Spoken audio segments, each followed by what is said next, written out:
Et on continue de parler de cette audition avec Julien Labarre, chercheur politologue à l'université de Zurich.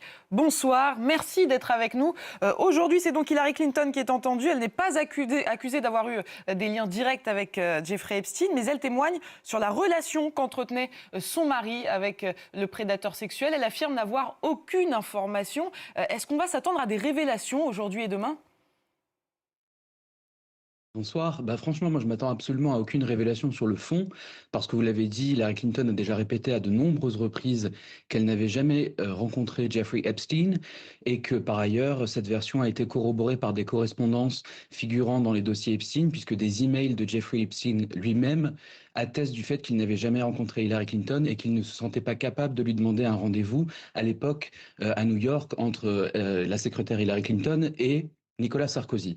Donc on savait déjà que Madame Clinton n'avait aucune relation avec Jeffrey Epstein et qu'elle n'aurait pas de révélation particulière à donner. Par contre, ce que je trouve absolument scandaleux, c'est qu'encore une fois, on demande à Hillary Clinton de s'expliquer sur les agissements de son époux. Et je pose la question de savoir, est-ce qu'on demanderait la même chose à un homme sur les agissements de sa femme? Je ne crois pas. Après, concernant Bill Clinton, c'est vrai qu'il a entretenu des liens avec Jeffrey Epstein. Ce sont des liens qui sont établis, qu'on connaît. Il l'a invité à la Maison-Blanche à de nombreuses reprises. Il a emprunté son jet privé à 4 reprises pour des voyages humanitaires. Là encore, on peut éventuellement se poser des questions, mais moi, je ne m'attends absolument pas à quelques révélations que ce soit. Pourquoi est-ce que le couple Clinton a d'abord refusé d'être entendu et a ensuite insisté pour que l'audition soit publique? Je rappelle qu'elle s'est tenue à huis clos. Quelle est leur stratégie au couple Clinton? Alors, le couple Clinton avait initialement refusé de se présenter devant le Congrès pour une raison simple, c'est parce que tous les témoins qui ont été convoqués ont reçu la courtoisie de pouvoir s'exprimer par écrit. Et que lorsqu'ils ont demandé de pouvoir bénéficier de cette même courtoisie et de faire une déposition écrite sous serment, cela leur a été refusé. Et donc, ils ont perçu justement, à mon avis, un traitement de défaveur qui consistait simplement à les traîner dans la boue et encore une fois à afficher leur vie privée sur la place publique.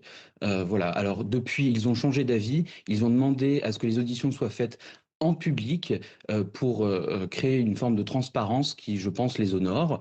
Les Républicains ont refusé que cette audition soit tenue en public et je pense que la raison pour laquelle ils refusent que cette audition soit publique, c'est parce qu'ils espèrent pouvoir décrocher des petites phrases peut-être qui pourraient être sorties de leur contexte et garder ça sous le coude éventuellement pour les ressortir au mois d'octobre, juste avant les midterms. À plusieurs reprises, Hillary Clinton a pointé du doigt Donald Trump, lui aussi cité dans cette affaire Epstein, des dizaines de milliers de fois, d'après l'ex-secrétaire d'État. Elle souhaiterait qu'il soit également entendu par une commission d'enquête sous serment. Pourquoi est-ce que le président américain et sa femme, Melania, ne sont pas convoqués ? Pour une raison très simple, c'est que ce sont les Républicains qui ont la majorité dans cette commission d'enquête. Simplement, je pense que les Républicains ont commis une grave erreur stratégique en convoquant un ancien président et son épouse, parce qu'ils ont créé un précédent qui permettrait éventuellement aux démocrates, s'ils parviennent à récupérer la Chambre au mois de novembre, à eux aussi convoquer un ancien président, voire même un président en exercice, et pourquoi pas peut-être des membres de sa famille et ses plus proches collaborateurs. Voilà, donc je pense que les Républicains ont commis une grave erreur qui va sans doute se retourner contre eux. On ne sait pas exactement ce qui va ressortir de tout ça, mais est-ce que cette audition des Clinton, elle ne vient pas écorner malgré tout leur image? Est-ce que Bill Clinton, il va réussir à les justifier, ses liens avec Jeffrey Epstein? C'est une bonne question. Je ne pourrais pas vous dire quelles seront les retombées dans l'opinion publique, mais enfin, le président Clinton, depuis plusieurs décennies, a eu affaire à des rumeurs, à des accusations. Ça remonte déjà au moment où il était encore gouverneur de l'Arkansas. Puis ensuite, en 92, on se rappelle tous de cette séquence où, durant une interview conjointe entre Bill Clinton et Hillary Clinton, on avait déjà demandé à Hillary Clinton de se justifier sur des rumeurs prêtant une relation entre Bill Clinton et Jennifer Flowers. Donc c'est pas nouveau, je suis pas sûr que ça change réellement l'image qu'ont les Américains. Mais enfin après, on peut toujours sortir des images de leur contexte pour faire poser des questions. Voilà, donc à voir, on verra. Au-delà du couple Clinton, cette affaire Epstein, elle continue de faire des ravages, hein. Hier, un ancien ministre des Finances de Bill Clinton a démissionné de son poste d'enseignant à Harvard. Aujourd'hui, le président du Forum économique de Davos a lui aussi démissionné. Est-ce que ce n'est que le début? Est-ce qu'on doit s'attendre à ce que cette affaire, elle éclabousse encore plus de monde?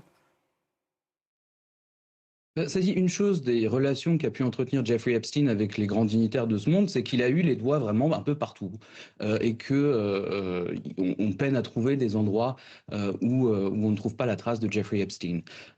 Si vous le voulez bien, j'aimerais bien revenir sur la relation qu'avait Jeffrey Epstein avec Donald Trump et l'attitude de l'administration Trump en ce moment par rapport à la publication des dossiers Epstein. Il a été révélé hier que 50 pages de documents de compte rendu d'interrogatoire de victimes incriminant directement le président Trump ont été supprimés par le département de la justice. Et je pense que ça dit beaucoup également de la pression qu'exerce l'administration Trump sur ses membres pour protéger le président et éventuellement des révélations qui pourraient être embarrassantes, à minima, voire compromettantes ou incriminantes, non seulement pour le président, mais pour nombre de ses collaborateurs. En fait, avec cette affaire Epstein, on a l'impression d'en apprendre un peu, mais jamais assez. Est-ce qu'on sera amené un jour à connaître la teneur de tous les échanges qu'il entretenait avec les puissants, les hommes et les femmes de pouvoir, ou est-ce qu'on doit se préparer à rester sur notre faim? C'est une très bonne question. En tout cas, ce qu'on voit en ce moment, c'est que le département de la justice traîne des pieds euh, par rapport à la publication des documents Epstein, en violation par ailleurs d'une loi qui a été votée à la quasi-unanimité par le Congrès au mois de décembre.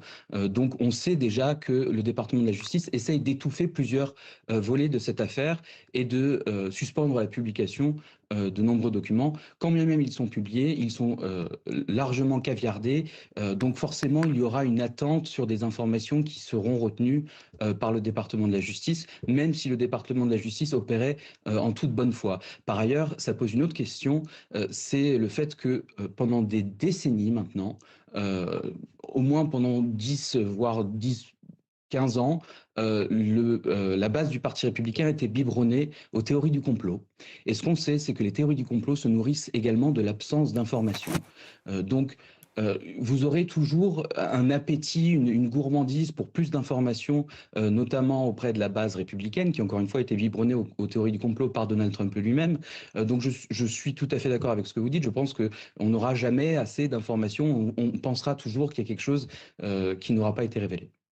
Merci beaucoup, Julien Labarre, d'avoir répondu à nos questions. Merci à vous.